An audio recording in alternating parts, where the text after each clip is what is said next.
98.1. Toujours Radio X. Marceau, le soir, avec Marceau. Radio X. 18h41, les commentaires de Maître Marc Bellemare. Il est là, il est présent au bout du fil, toujours pas en studio avec nous. Ouais, loser, hein. Ben ouais. Comment ça, vous venez pas en studio avec nous autres? Ah, je sais pas, je suis tellement nerveux, là. Moi, le monde, là, depuis mars 2020, je suis plus capable. Là. Ouais, Non, c'est que ça me permet de faire un bout au bureau, tu sais, retourner des appels, préparer la journée du mardi. J'ai comme pris cette habitude-là. Ben oui, mais un avocat qui fait de l'overtime? Non, mais c'est parce que, tu sais, regarde, faut rouler, faut aller. C'est sûr que Radio X, c'est pas loin de chez nous. Là. Je reste vraiment dans le même secteur. Mais il reste que, tu sais, voilà, on a pris l'habitude de faire ça par téléphone, mais là, il faut faire que je me déniaise, là, c'est sûr. Ben oui, on a tous hâte. Le code, là. On a tous hâte de vous voir. Ce soir, on parle de tourisme sexuel. Écoute, tu sais que si tu vas dans le sud, ou peu importe, en dehors du Canada, et que tu commets des infractions à caractère sexuel qui constitueraient des infractions au Canada, tu peux être poursuivi comme si le crime avait été commis au Canada. Canada, exactement. Oui, depuis 97. Parce qu'avant 97, les bonhommes s'en allaient en Thaïlande, à Cuba, n'importe où dans le monde. Ils commettaient des actes sexuels sur des enfants et on ne pouvait pas les pogner s'ils n'étaient pas accusés dans ces pays-là. Puis dans ces pays-là, souvent, notamment en Thaïlande, au Cambodge, il y avait comme une espèce de tolérance. C'était comme... ça faisait partie du tourisme. Ben, c'est carrément du tourisme sexuel. La police fermait les yeux. Ouais. Fait qu'à un moment donné, le gouvernement a dit en 97, on va réglementer ça. Et si un Québécois, un Canadien se fait pogner à commettre des gestes à caractère sexuel, très souvent, c'est à travers les vidéos de téléchargement de pornographie juvénile qu'on va tomber dessus. Et c'est ce qui est arrivé à M. Alain Vendette, qui est devenu, bien malgré lui, non pas une vendette, mais une vedette, parce que là, le tribunal l'a déclaré coupable et il encourt une peine de 8, entre 7 et 15 ans de prison. Oui.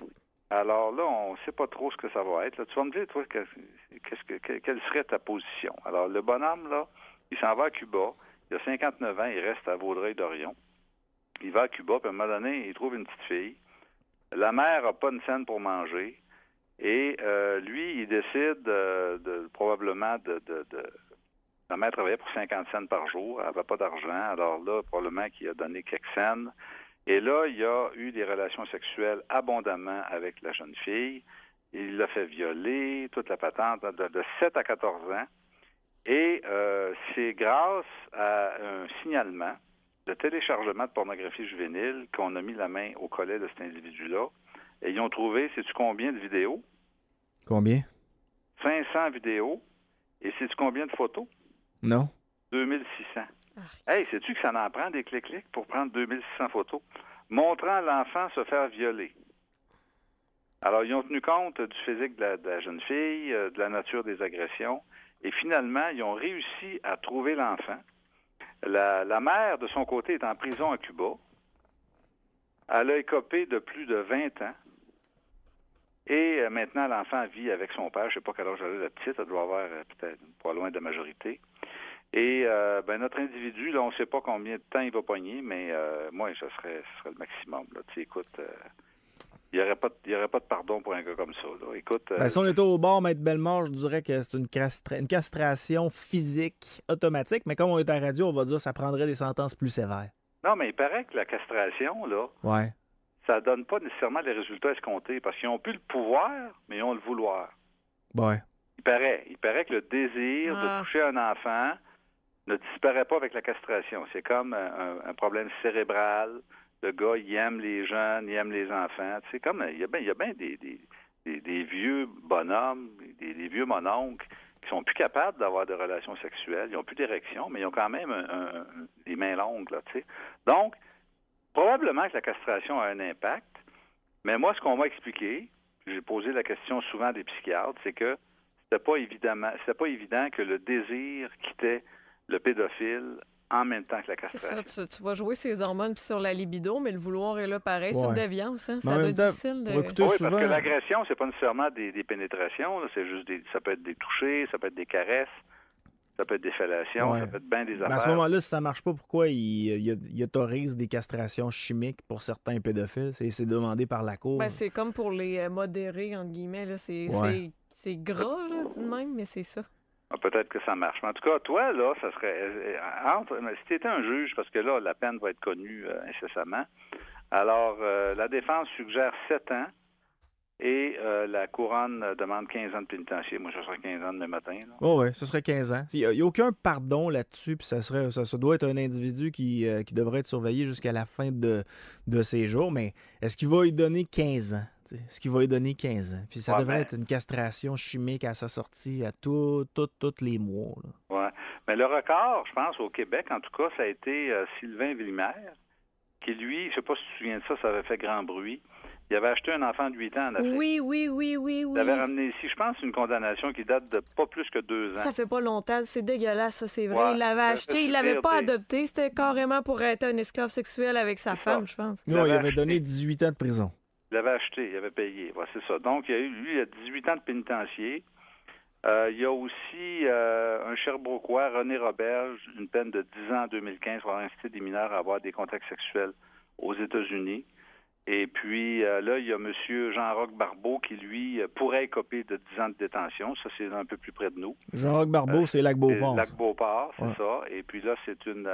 parce que, écoute, c'est une dizaine de victimes. Je sais pas si tu te rends compte, mais souvent, il y a une quantité incroyable de victimes. Puis là, on en a recensé 10 dans le cas de Barbeau. Mais en République dominicaine, il y a eu des victimes au Québec. En République dominicaine, c'est une période de 40 ans. Mais en réalité, il y en a eu combien? T'sais? C'est un peu comme l'alcool au volant. T'sais. On dit que pour un individu qui se fait pogner, il y a peut-être eu 25-30 fois où il ne s'est pas fait pogner, puis il a commis il a excédé la limite permise d'alcool. T'sais. Je ne sais pas si on peut faire le même parallèle dans les cas d'infraction de nature sexuelle. Mais c'est sûr qu'il y a des gens qui portent pas plainte. Il y a des individus qui veulent pas se mêler de ça. Il y a des plaintes, des fois, qui ne seront pas reçues non plus. Si quelqu'un va porter plainte puis que sa plainte n'est pas crédible ou que la police considère qu'il n'y a pas une preuve assez solide pour accuser l'individu, bien, sa plainte ne sera pas retenue s'il n'y a pas une preuve hors de tout doute. Alors, c'est tout ça qui fait en sorte qu'on peut penser que si, dans le cas de Jean-Roch Barbeau, il pourrait écoper de 10 ans de détention et déclarer délinquant à contrôler pour avoir fait une dizaine de victimes au Québec en République dominicaine sur période de 40 ans. Bien, on peut penser que ça a été plus que ça, mais retenez tout le monde que vous êtes imputable criminellement pour des crimes de nature sexuelle partout dans le monde, pour peu qu'on puisse en faire la preuve. Et tu vois, comme dans ce cas-ci, là, c'est à travers le téléchargement de pornographie juvénile qu'on l'a pogné. Google, c'est pas parce qu'il y a eu des plaintes à Cuba, là. C'est pas parce que la police à Cuba s'y est intéressée. À partir du moment où le Canada s'est intéressé à ça puis qu'il a travaillé avec la police cubaine, là, la bonne femme s'est fait prendre, elle a été condamnée, mais tu sais, c'est parti d'un téléchargement, comme quoi c'est important d'avoir accès au numérique. Là. Mais Mme Bellemare, justement, Google est assez sensible à ces téléchargements de contenu-là. On a déjà fait quelques entrevues avec un pédophile là, dans l'émission de DH en 90 minutes, puis c'est comme ça qu'il s'était fait flaguer par la police. Ça, c'est Google qui avait envoyé comme une information qu'il y avait eu des partages un peu louches, puis avec la localisation, il l'avait trouvé. J'essaie de penser à une peine, là, parce qu'il y a aussi l'aspect que ça s'est passé à l'étranger, que c'est pas sa fille. Si la mère a pogné 20 ans, j'espère, Mme Bellemare, qu'on va y aller avec au moins un 12 ans.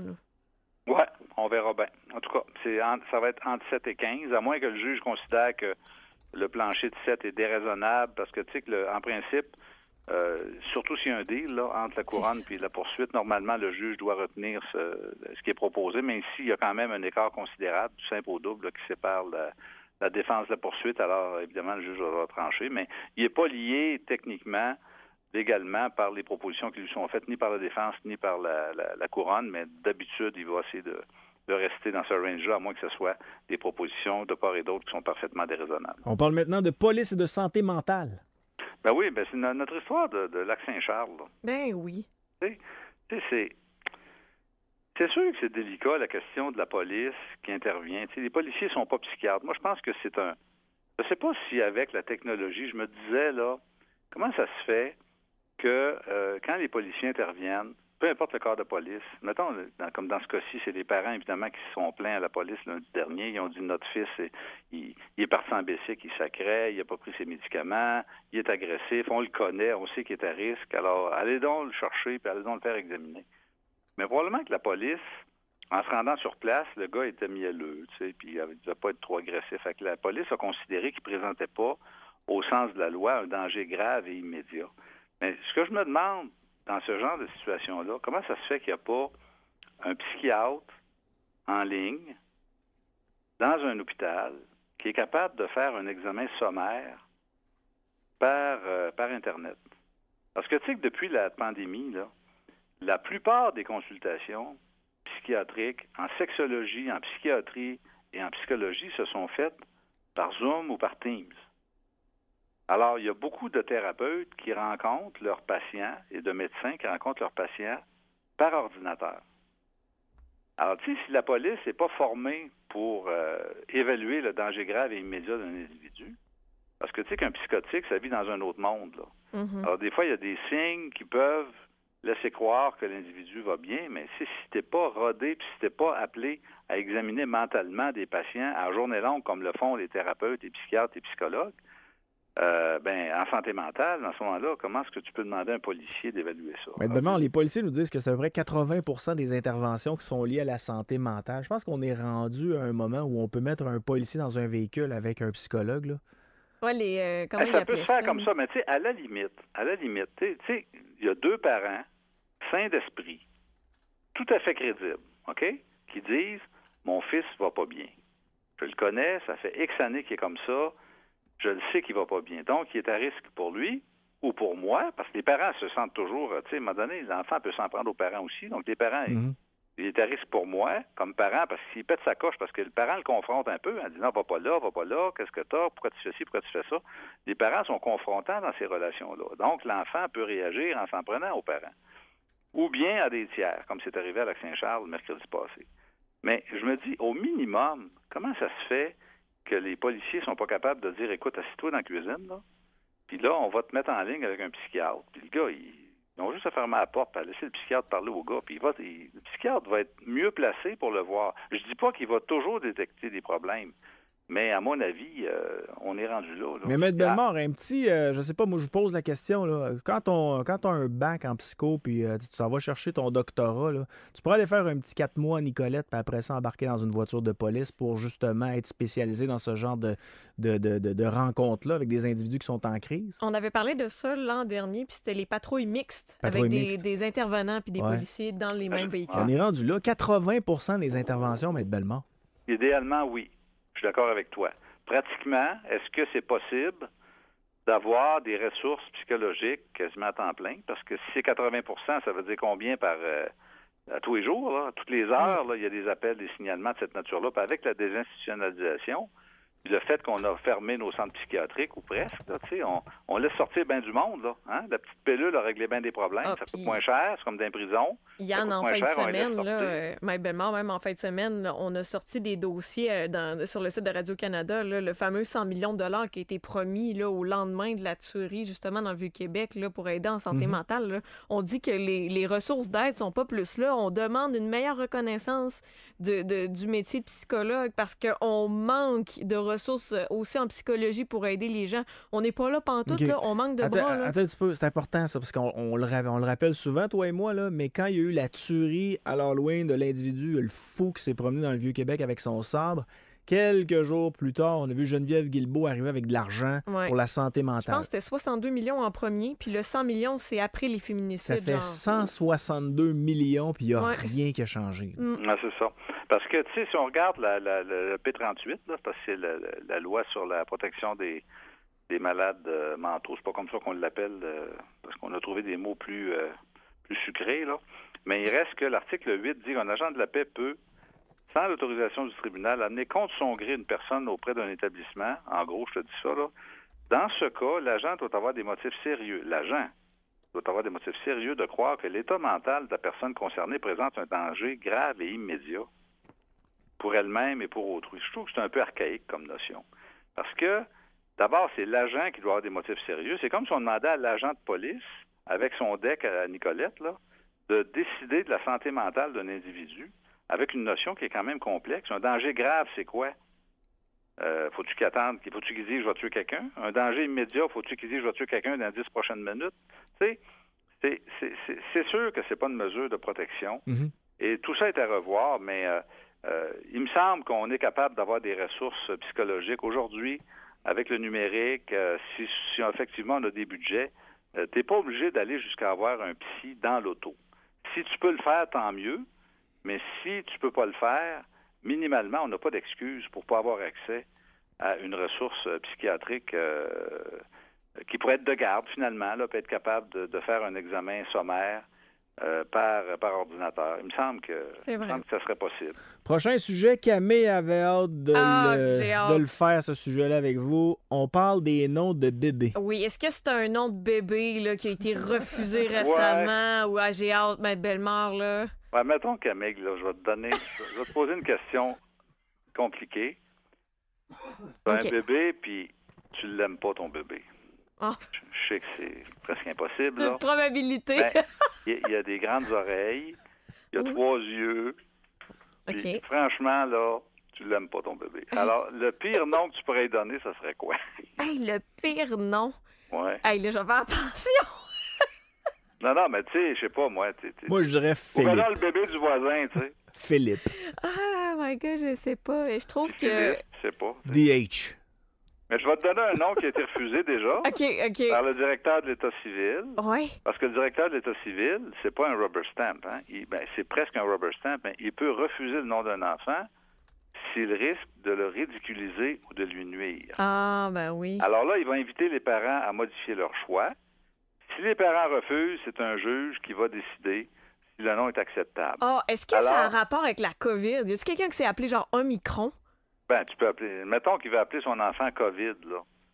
Non, je sais pas s'il y en a qui sont assez fous, mais il y a eu un temps, les enfants, on appelait les enfants Apollo, par exemple. Tu sais. Ouais. Dans le temps, là, dans les années 60, Apollo, c'est sûr qu'il y a Apollon, là, un dieu grec, là, mais c'est Apollo, c'est pas loin.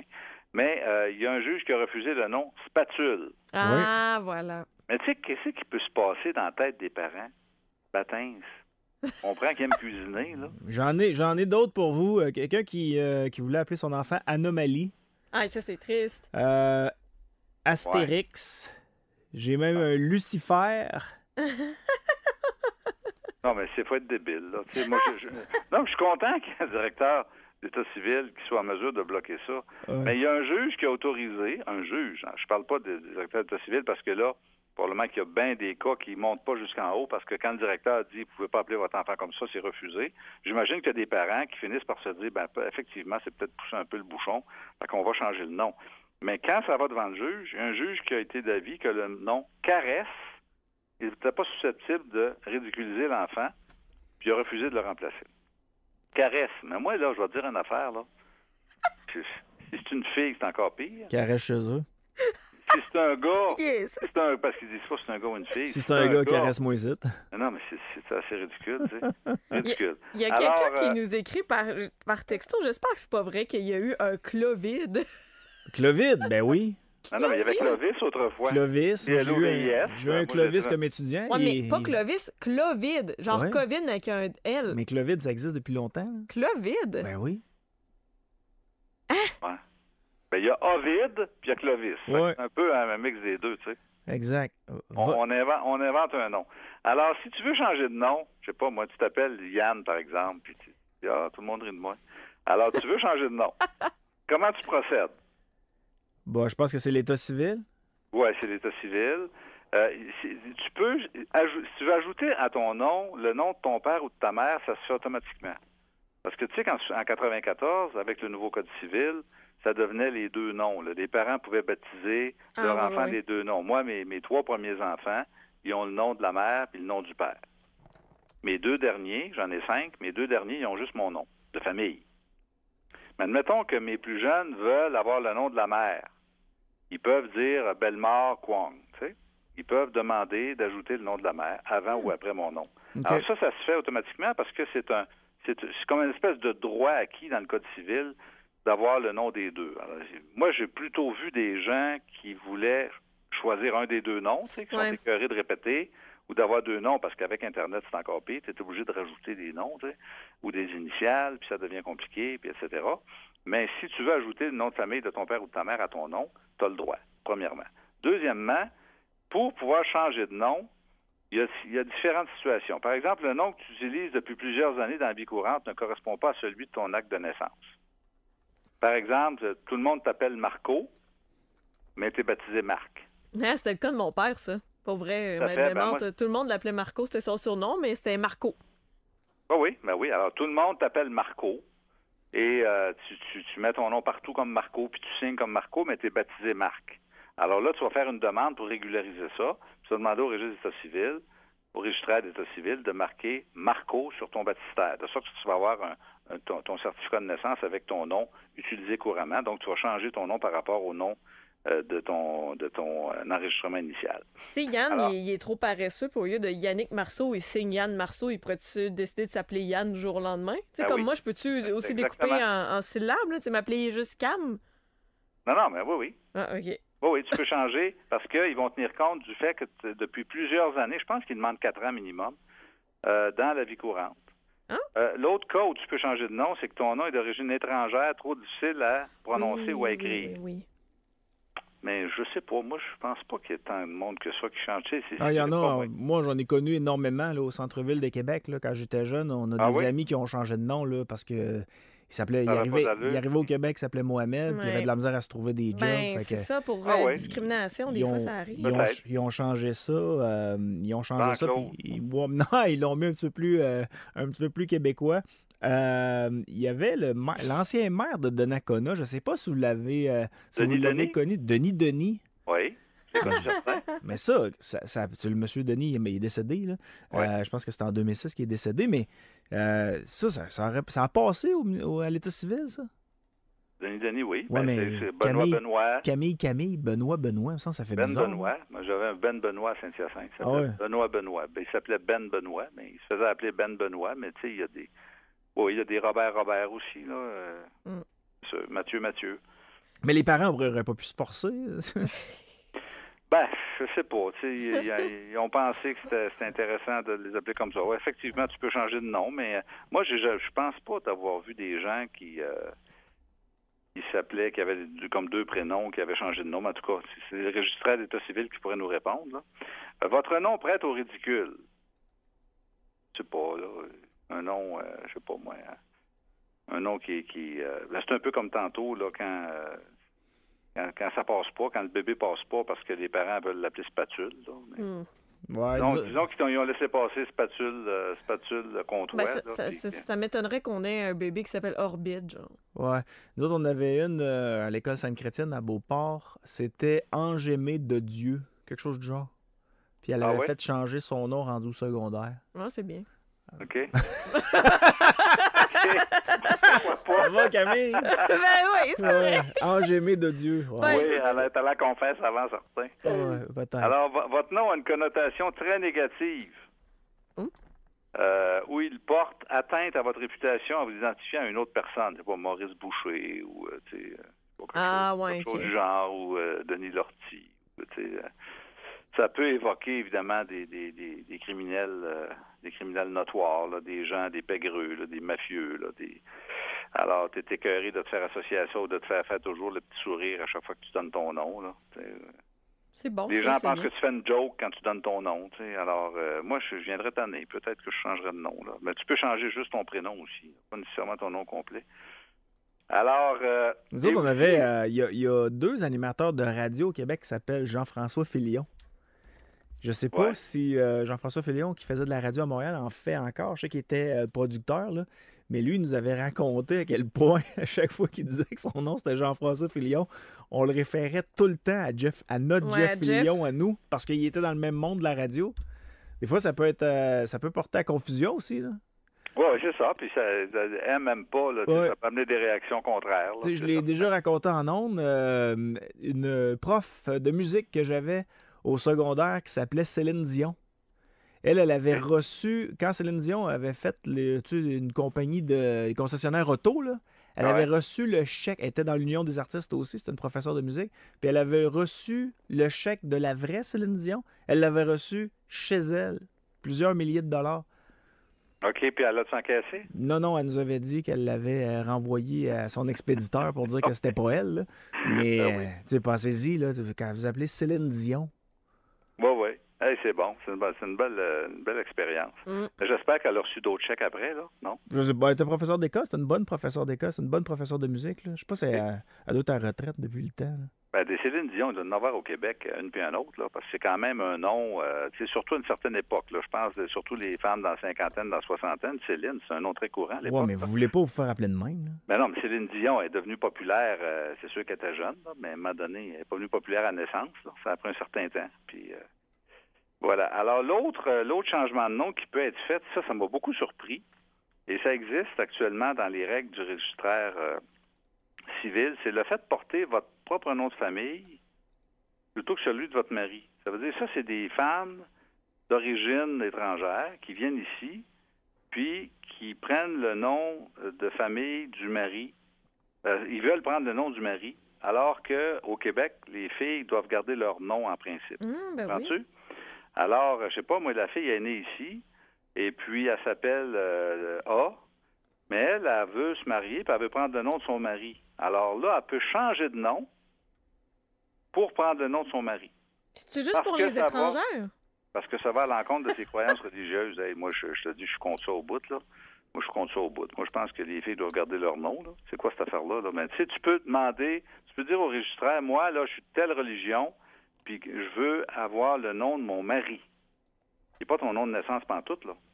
Tu vas avoir le nom, c'est pas le nom de ton père non plus, tu vas avoir le nom de ton mari pour des croyances religieuses.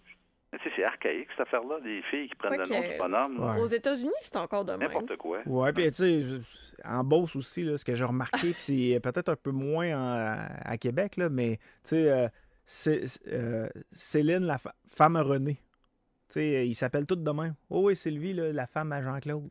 Ah, ben oui, mais ça, c'est très région. Je comprends, ça veut pas dire que tu prends le nom. Tu sais, là, changer ton nom au registre des états civils pour prendre le nom du bonhomme, parce que garder ton nom à toi, ça va à l'encontre de tes croyances religieuses. C'est quoi cette religion-là? Tu sais? Non, je comprends. Ou bien ça t'empêche d'être reconnu comme son épouse dans un autre pays, parce que dans certains pays, ils vont te reconnaître comme épouse en autant que tu as le nom du bonhomme. Mais là, tu feras changer ton nom dans l'autre pays. En tout cas, je peux te dire que c'est pas une loi qui vient du ministre de la Justice de 2003.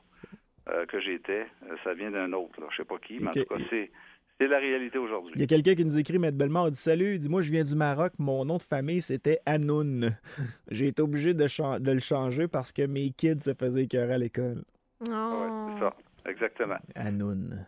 Oui, c'est ça. Alors, voilà pour les changements de nom, mes chers amis.